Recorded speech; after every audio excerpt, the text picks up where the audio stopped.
રાજકોટના ઉપલેટાના ગઢાળા ગામ પાસે આવેલા મોજ ડેમમાંથી કેનાલ મારફતે સિંચાઈ માટેનું પાણી છોડવામાં આવ્યું. પાણી છોડવામાં આવતા ખેડૂતોમાં ખુશી તો બીજી તરફ ખેડૂતોમાં રોષ જોવા મળ્યો છે. ઉપલેટામાં મોજ કેનાલમાંથી પાણીનો પુષ્કળ પ્રમાણમાં વેડફાટ થઈ રહ્યો છે. કેનાલમાં કઢીઓ ન હોવાના કારણે પાણીનો વેડફાટ થઈ રહ્યો હોવાનો ખેડૂતોનો આક્ષેપ હતો.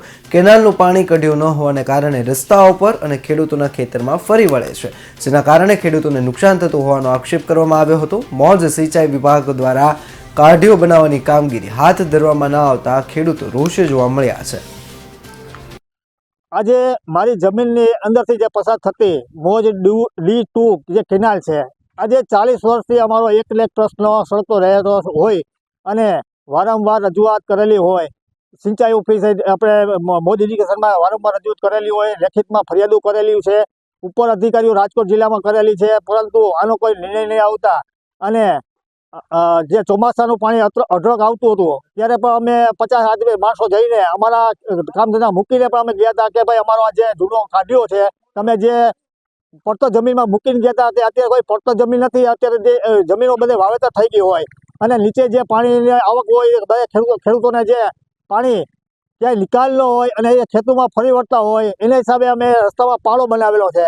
હવે આ રસ્તામાં પાળો બનાવતા આ રસ્તાનું ધોવાણ થતું હોય છે, પરંતુ અમે સિંચાઈ ઓફિસ જઈએ તો એમ જ કહે છે કે ભાઈ અમે તમારો કાઢ્યો મંજૂર કરી લીધો છે અને તાત્કાલિક ધોરણે અમે એનો કોન્ટ્રાક્ટ દેવાઈ ગયો છે, પરંતુ આજે 4-4, 5-5 મહિના થઈ ગયા એનો કોઈ હજી નિકાલ નથી થયો. અને સાહેબને જ્યારે અમે કહીએ છીએ કેનાલનું પાણી વધઘટનું જે પાણી આવે છે અમારા રસ્તામાં આવે છે અને રસ્તા ધોવાઈ જતા હોય છે. પોતાની વ્યથા ઠાલવી છે અને રજૂઆતો કરે છે છતાં તેમનો પ્રશ્ન હલ થતો નથી. આ બહુ જૂનો પડતર સવાલ છે અને વારંવારની ઇરિગેશન ખાતા સમક્ષની રજૂઆતો અને ચૂંટાયેલા પ્રતિનિધિઓ, ધારાસભ્યો અને સંસદ સભ્યો સમક્ષની રજૂઆતો કરવા છતાં આ એક નાનો એવો પ્રશ્નનો ઉકેલ લાવતા નથી. તેનાથી ખેડૂતોને ઘણી મોટી નુકસાની થાય છે. શિયાળામાં પાણી માર્ગમાં આવી જાય, માર્ગ ધોવાઈ જાય.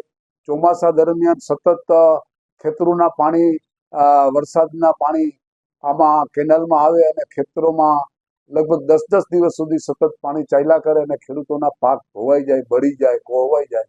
આ સ્થિતિ છે. જતું હોય એનાથી વધારે પાણી નીકળે છે. એ પાણી આવે છે કેનાલનો કાઢીઓ છે નહીં. વર્ષોથી આ પ્રશ્ન છે. જ્યારે પણ અમે ઇરિગેશન ઓફિસે જાય એટલે કે આ તમારું આ થઈ જાય, ઓલું થઈ જાય. અમારો કહેવાની વાત એ છે કે કોઈ નેતા આવતું હોય, કોઈ મિનિસ્ટર આવતું હોય તો તાત્કાલિકમાં હેલિપેડ બની જાય છે, રોડ રસ્તા થઈ જાય છે, તો આ કેનાલના નિકાલનું પાણીનો કામ ને રસ્તો વ્યવસ્થિત કરી દે અથવા તો નિકાલ બંધ કરે.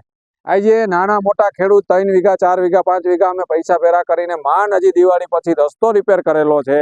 એમાં નદીમાંથી ભરીને રેતીને એવું નાખેલું હતું એ બધું આજની તારીખમાં ધોઈ નાખ્યું છે.